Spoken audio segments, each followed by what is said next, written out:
Регионду өнүктүрүү деген бул бир эле жанакта шарт сөз эмес.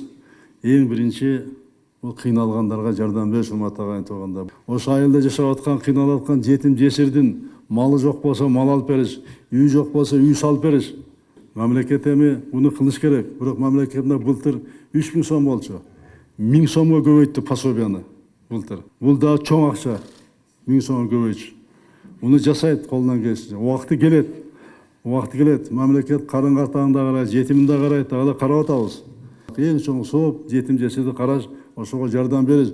Будан өткөн сооп жок. Мен айтып атам, мына губернаторлорго, акимдерге, мына кээ бир жерде ушуну башташты. Жакшы башташты. Баштап, мына мен Россияда жолуктум балдар менен. Туркияда жолуктум. Кече Германияда жолуктум биздин мекендештер менен. Баварияда 100 бар экен биздин балдар. Мына баардыгы тең бизди уюштурсун дейт. Акимдер, айрыкты уюштурсун. Биз айылга беребиз дейт. Көптүк үчү көл болот деп ушуну айтат.